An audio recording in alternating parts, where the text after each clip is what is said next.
Hey AP Physics students, this is another set of FRQs, but this time we're doing the release questions from 2017 for AP Physics 1. And we're not going to look at all five, we're going to look at 2, 3, and 4 because those are the ones that are pertinent to this year's test. So right off the bat here, we got a student who wants to determine the coefficient of static friction, right there, between a long flat wood board and a small wood block. And I'm going to give you a concise explanation here of what they want. So in A1, they want us to draw a picture of our experiment, labeling the things in the experiment and the devices we want to use to measure various quantities. In A2, they want us to do the procedure and also talk about how we can reduce experimental uncertainty. So that's the heart of what they want in number 2 from 2017, right? FRQs. 2017, and we're looking at number 2, A1. Here's what our experiment would look like. Now there's more than one way to do this. That's usually how most problems in physics go, though this is my favorite because it's really a slick way to go if you're not familiar with this experiment. We're going to put this wooden block on top of the board, so let me label that this is the board, this is the block. Let's see what else. We've got an angle here. Now we want to put in our equipment in our drawing. That's what they've asked for. So we'll say that's a protractor. And though it seems very obvious, we're going to say protractor,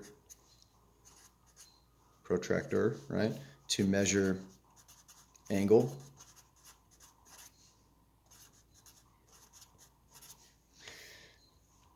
And then what else do we need? That's it. That's why this is an amazing experiment to run. And it's one of those classic physics experiments that's been done through the ages. We're going to start lifting this board very slowly until we get this mass to start to budge, right? As soon as we think it's about to budge or it looks like it's going to, we stop, right? And you'd continue doing this process over and over again to reduce experimental uncertainty. We'll get to that when we get to the procedure. Let's look at the free body diagram that goes with this and why this is such a simplistic but cool experiment. There's my force of gravity. Now we'd say Fg, but I'm going to go straight to calling it mg, mass times gravitational acceleration, times Fn, not times, there's Fn, the normal force. And what's keeping this thing from sliding down? It would be static friction, right? Because don't forget, hope I didn't lose you, we're looking for the coefficient of static friction. So we need to involve the force of static friction. Let's break mg into components. There's mg sine theta right there. There's mg cosine theta right there. There's theta. And we have equilibrium. So let's write some equations of equilibrium, right? What would this force of static friction be equal to? It would be equal to this force of mg sine theta because they're oppositely directed and it's not moving, so we know they have to be opposite and equal. And we also see that Fn acting in the upward direction on our tilted axis would be equal to mg cosine theta acting downward on our tilted axis. And maybe you're seeing this. This is pretty cool. What is Fs divided by Fn? Guess what? It is the coefficient of static friction. That's exactly what that ratio is. Therefore, these two ratioed would also be the coefficient of static friction. And look at that, the mg's cancel out. You're left with sine of theta over cosine of theta, and yep, that is the tangent of theta. Wow, I love that one. Okay, now we need to describe a procedure. You could put this off to the side. I needed to prove to you that this would work. There's the proof right there. All you got to do is measure the angle. You don't even need the mass. A2. So what would we do? We'd say, here's our procedure, 1, 2, 3, maybe 3 steps. So step 1, we'd say place block on board and begin raising the angle of the board until the block almost slides. Right, that's what I would say. Then repeat this, before that, until the block almost slides. Measure angle and record. Repeat this process multiple times for the block at a certain position on the board, right? Then step 3, I guess that was all step 1. Step 2, I would say repeat step 1 with the block in a different position on the board, maybe lower down the board, maybe higher up the board, right? There you go. And then I guess there's no need for step 3. That's it.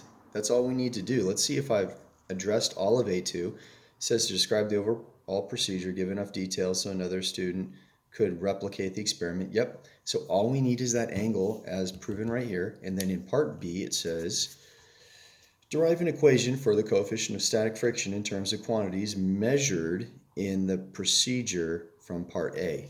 And that's already been done for us right here. Well, that's what I already did over here. So that would be part B right there, done. And they can see now as the AP reader, oh yeah, all they needed was angle. We're good. And then we have this extension of this experiment. And to keep it short and sweet, we have a group of 6 lab groups running a similar type of experiment, and they come up with this data.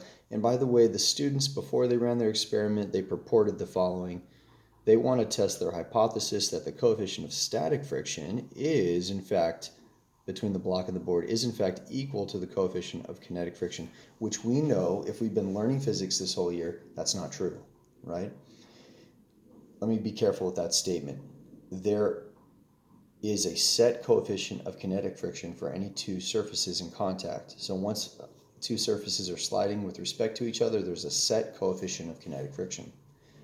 The coefficient of static friction is actually variable, right? If I have 2 surfaces in contact and there's not a maximum amount of static friction, right? We would have, let me show you what I'm talking about. I know I'm doing a quick aside here, but I think it's an important point to make.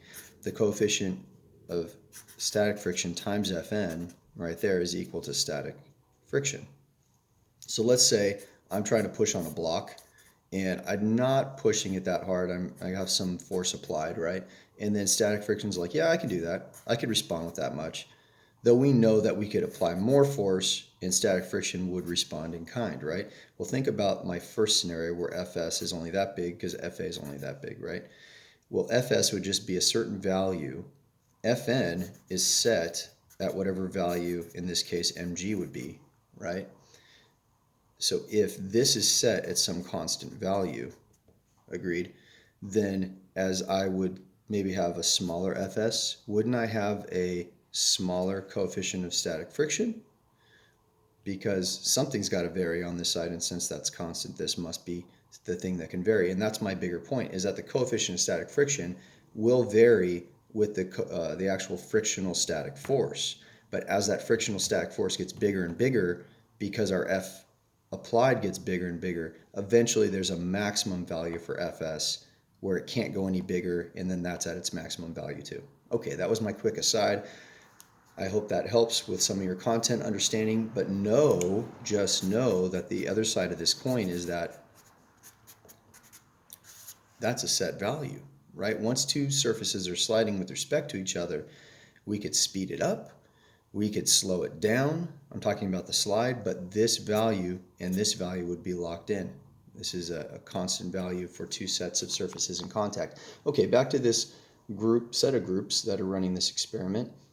They claim, hey, these 2 coefficients are equal. And look at the average. The average right there looks like they are equal. However, we just talked about them not being equal. Who's screwing it all up? Group 5 is screwing this whole situation up. They have an outlier set of data. They got something way bigger than everyone else for kinetic friction and something way smaller for static friction. They obviously did something wrong. So in part C we're on now, they say, based on these data, what conclusion should students make about the hypothesis that the coefficients of static and kinetic friction are equal? They are not equal. Check right there. They are not equal. And then you would say group 5 had incorrect data compared to everyone else's data, or you could say group 5 had a set of data that are considered to be outliers, which falsely change the averages to make it look like the 2 coefficients are equal when they are not. You could say something like that. Okay, we have a metal disc glued to the top of the wood block.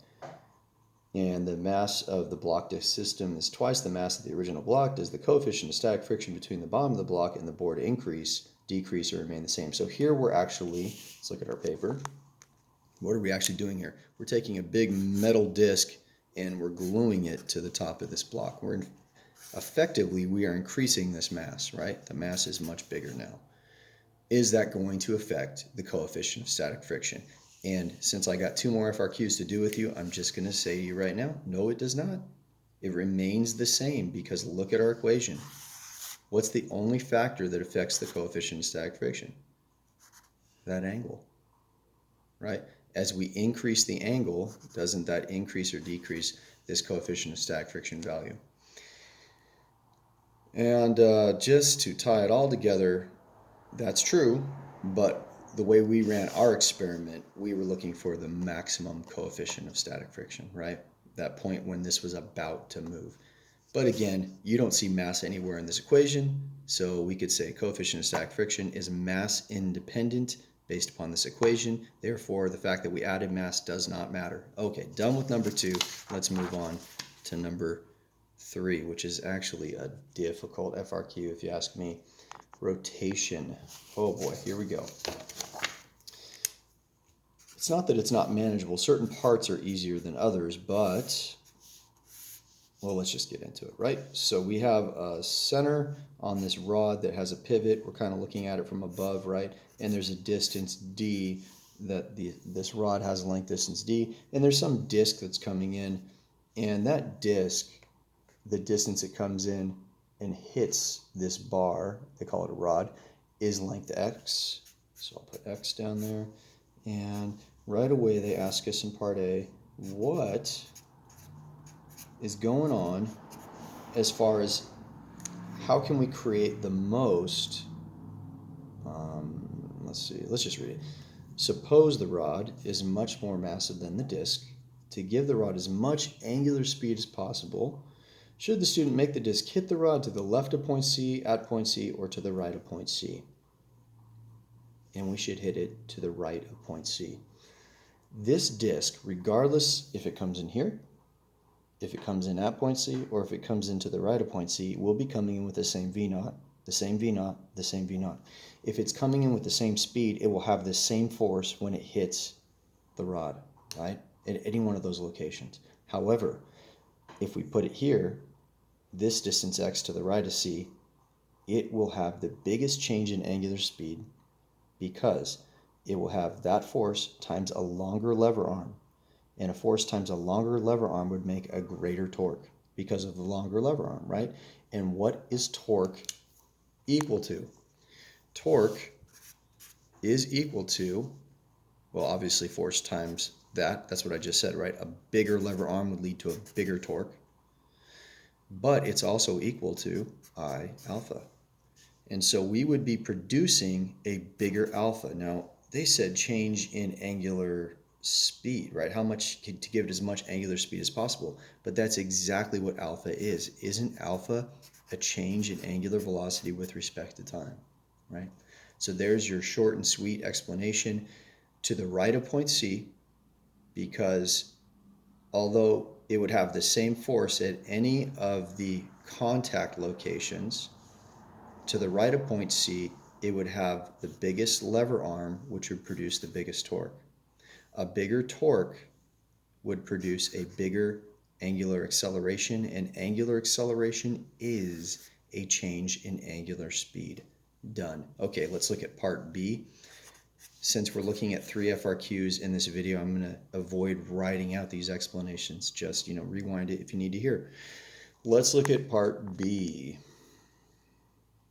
On the internet, a great place for information, a student finds the following equation for post-collision angular speed, omega of the rod in this situation.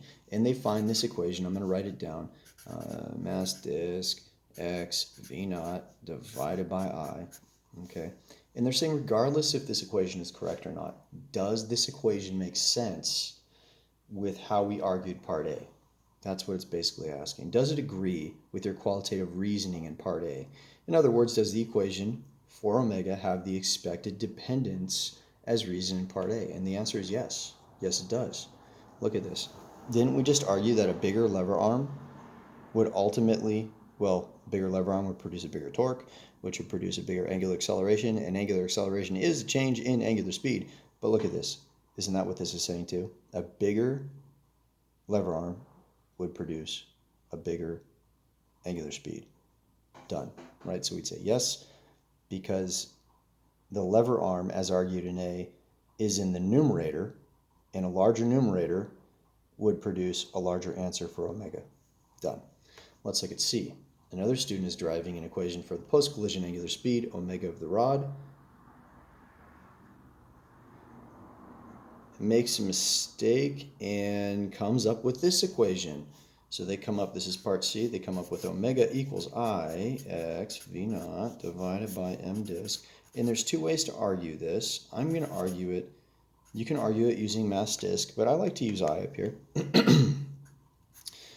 Now, the reason I think that this is incorrect, let me start by saying the I of our experiment is not changing, right? That rod is not changing its mass distribution, and that's exactly what rotational inertia is all about, right? The mass distribution from where the pivot point is determines how much or how little resistance to rotation you would have. Resistance to rotation, excuse me, is I, right? Moment of inertia. But just the same, if this was to increase, if you had more resistance to spinning and that increased, would you have an increase in your angular velocity? No, right? Increasing this would not serve to increase this in a physical situation. So this equation is wrong based on that idea. And that's what I would argue. Since I is in the numerator and I is resistance to spinning, in other words, moment of inertia, to increase that would not increase in a physical situation your angular velocity. Okay, make that sound better in writing than I just said it, but that's the idea. Okay, let's look on to D. And this is what I wanted to spend the majority of our time on, was this part right here.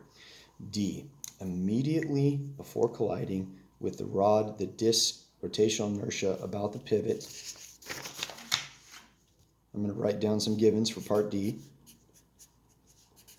Mass disk x squared. Now that is the I of who? Okay, I of the disk, right?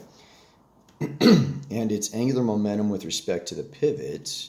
Its angular momentum, do you remember that variable? That's L, right? So its angular momentum of the disk with respect to the pivot is m disk v naught x. Derive an equation for the post-angular speed of the rod. So we're looking for omega, and they're saying that your givens, the things that we can express our answer on in are d, m disk, I, x, and v naught, and physical constants like g, things like that. Okay, now what they don't make clear here, and it's kind of frustrating, as I read this, I went down this long pathway of looking for the answer, and I realized, okay, I still don't have one of my things given. Let me blow this up a little bit here. I didn't realize till part E that what they're referring to in D is a situation where the disc and the rod actually stick together. And I did not see that in the language. I read it a few times. But anyway, that's what they're referring to in D. So I'm telling you right now, they're talking about a situation where this is my rod, right? And it's going to get hit by this disc, as we've already been discussing, and it's going to stick to it, right? It's going to stay stuck to it. I want to remind you, because a lot of my students, at least, do struggle with the rotational unit, and it's because you got to learn everything again except rotationally, right? So it's always helpful to go back to the linear idea and then use that as an analog to look at your rotational idea. So I would say right here that P1 plus P2, what is this? That's the P, let's say that's the P of the disk before the collision, plus the P of the rod, I guess I'll use a capital R for that, P of the rod, right, would equal, in this case they stick together, right? So it would equal the sum of their momentums after as well. But since they're stuck together, I want to remind you that this is, since I'm talking about a linear idea, let me forget that it's angular. I know it's angular. I'm just trying to remind you how I go about thinking about this. Let's see, M rod, V rod, right, equals, and that'd be M disk, V disk plus, you get it. This is the conservation of linear momentum. Again, that's not what we're going to use, but I'm just reminding you of these important ideas, right? That is our general idea, but if we had two things sticking together in a linear fashion, we'd have M disk plus MR times some common velocity. I like to make it look different than the other velocities, so I make it a big V, and that would be equal to all the initial stuff. And remember, if this was a linear idea, we'd say, well, the rod's not even moving. That's zero, so this whole thing's zero. So really we have M disk, V disk equals that, right? And don't forget what this is. This is the P of the disk. It's the momentum, the mass times the velocity. So looking at that linear idea, can we just go ahead and make that angular? Do we have all the things in place for that? Well, yeah, we got the angular momentum of the disk, don't we? Don't we also have that well, let's come back to these ideas and see what we have to do here. So I'm going to start off by saying, this is really not, any of this is right for this situation, but we use that to say, well, L of the disk plus the L of the rod before the collision, but there is no L of the rod because the rod's not even moving, so how can I have an angular momentum, right?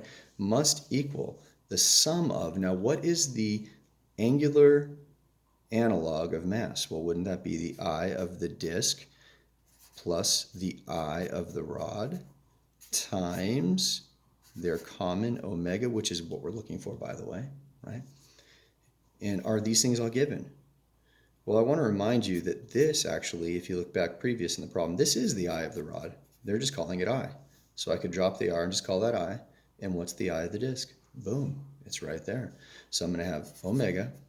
I'm going to divide this over to here, right? I'll have LD, which they said is this, divided by, well, let's just go right to what it is. What is LD? It's MD V naught X, all divided by I of the disk, which is right here, MD X squared, plus I. And there's your answer. Okay, let's go on to the last part of this FRQ. Yay, E. Now, E says, consider the collision for which your equation in part D was derived, except now suppose the disk bounces backward off the rod instead of sticking to the rod. Is the post-collision angular speed of the rod when the disk bounces off it greater than, less than, or equal to the post-collision angular speed of the rod when the disk sticks to it? And the answer is greater than. It is greater than. I'm going to check that box right now. Greater. There are different ways to argue this. We could actually develop a mathematical idea. You know what, honestly, I think that's going to be fastest. You could also use the linear momentum and discuss a linear situation where things bounce off each other and argue that way. And then say, well, since that's the case for linear momentum, it must be the same for angular momentum. Remember, when you have a bouncing effect, you have an additive effect with your pre-velocity and your post velocity. So you'd have like a mass times a change in velocity, right? That's a change in momentum. It would be mass times V2 minus V1. Well, V2 could be just V minus a negative V, because that could be your incoming speed going the other direction. And when you have a V minus a minus V, that becomes 2V. So you actually end up with an additive effect in your change in velocity, which produces a greater change in momentum, mass times change in velocity. Okay, all of that said, I'm going to show you how I'm going to look at this. I will just write L of the disk plus L of the rod, which we know is 0. This is before they collide, right? Would equal, well, now they have their own separate momentums after they're not stuck together. So I have to write L disk, I guess I'll call it prime, plus L rod prime, right? Let's do some substitution here with the values that we've already been working with. This is MD V naught X. And this is, do we have that? Well, we do have, I'm looking back.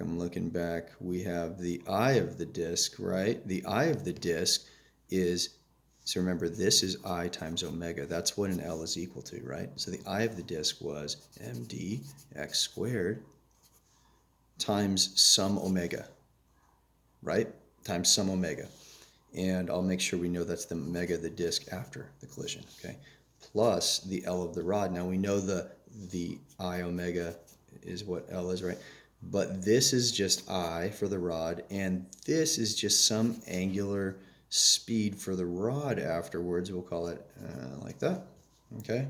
Now let's solve this for the post-collision angular speed of the rod. That's what they want. So I'm going to solve this whole thing for that. I'm going to subtract this whole nonsense over here. And so I'd have md v naught x minus md x squared omega disk prime. Subtract that over, and then you'd have to divide all of this by I. Now that would be equal to omega r prime. Now here's where you have to be, if you're using this methodology, you have to be a little creative. You have to realize something. If going in, this is for the disk, right? If going this way, let me say that going in was negative. You can do that. There's nothing wrong with that because it's going to help us out right here. Then bouncing off, this thing would actually have another directionality for its rotation, right? The disk's angular velocity. This would actually be negative. And if you put a negative here, put a little negative there, like that, what happens with those two negatives? We end up with the post-collision speed, or angular speed of the rod would be md v naught x plus, divided by I. Now, side by side, look at these equations.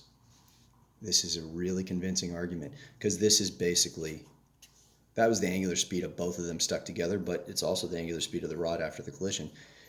Look at this. In this case of bouncing, I am adding something extra to the numerator, which would increase this, and I'm only dividing by I. Here, I was dividing by a bigger number. And we know if we divide by a bigger number, we get a smaller answer. Here, I'm dividing by a smaller number, which would further increase omega. There's your proof positive that we have a bigger angular velocity of our rod after the collision, done with part E. Okay, let's see if we can just get through this last one quickly. I hope we can. Yes, this one is a quicker one. Yay! In this one, I might just do a little more explaining and a little less writing, but we have number 4, and we have these two different students who build their respective slides, right? And this group said, oh no, their table's higher than ours. We're going to kick up our ramp a little bit extra so that we can have our block leave from the same height as this group. And hopefully that way we're both going to have our blocks land the same distance away from the table. And the answer to that is no, they will not. Because part A asks the following. Both blocks are released from rest at the top of their respective slides. Do block 1 and block 2 land the same distance from their respective tables? No. No, let's keep it real short and sweet. Here's why it's a no. I'm going to call this reference line, this dotted line right here, 0. That's 0 for this experiment. With respect to this being 0, which one of these blocks has more potential energy? That block does. Doesn't it have a greater height with respect to 0 than this one does? This one has a height of d. This one has a height less than d. Therefore, this one starts with more potential energy. And guess what? It will gain more kinetic energy. That potential energy will convert to more kinetic energy here. It will have a faster velocity as a result and land further away. This one has less potential energy, which will convert to less kinetic energy, less velocity. It won't land as far.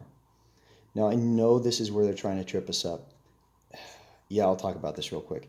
You might say, no, it does follow distance d. When it gets to this point right here, it has the same kinetic energy that this one would have right here. You're right.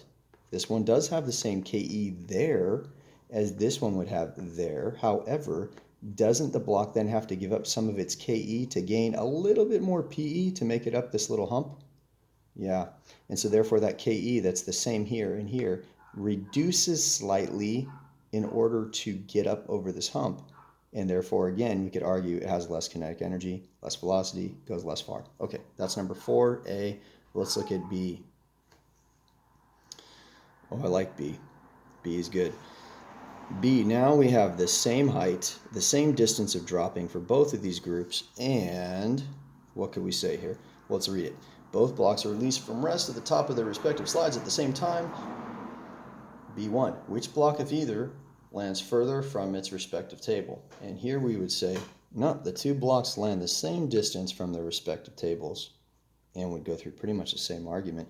They both start with the same exact potential energy with reference to the tabletop being 0. Therefore, they would both have the same kinetic energy upon reaching the edge of the table, therefore the same velocity, therefore the same launch distance. Right? There we go. But, and this is where the AP Physics test creators are really smart. This is a great extension question. I'm sure that's how you look at it too, right? Oh, what a great extension question. Which block, if either, hits the floor first? Now, they both make it the same distance, but they do not both hit the floor first. Which one accelerates to its top speed more quickly? Now, remember, they both have the same top speed here and here. They both have the same velocity. However, which one accelerates to that velocity more quickly in less time? Block 1. Now, you could say simply, you could keep this very conceptual. You could say block 1 has a steeper slope to begin with, and therefore a greater acceleration. So it accelerates to its top speed faster than block 2 does, right? And so block 1 would hit would get off the table and hit the ground sooner than block 2. If that still doesn't satisfy, and you're like, no, I like math. That's why I took physics. I'm a physical scientist. Okay, so am I. So let's prove it to you mathematically and then be done with our... Ooh, I got to do this quick. Okay. mg, make it big. mg, make it big. Okay, look at this guy. There's his mg cosine theta, barely there. Look at it, mg sine theta. It's huge. Mg sine theta is huge. Now look at this guy's mg cosine theta is like this, right? Because that's like your Fn going that way. Look at this mg sine theta is tiny. Okay, that's all I have time for. Thank you guys. Bye. Please subscribe. All right, see ya.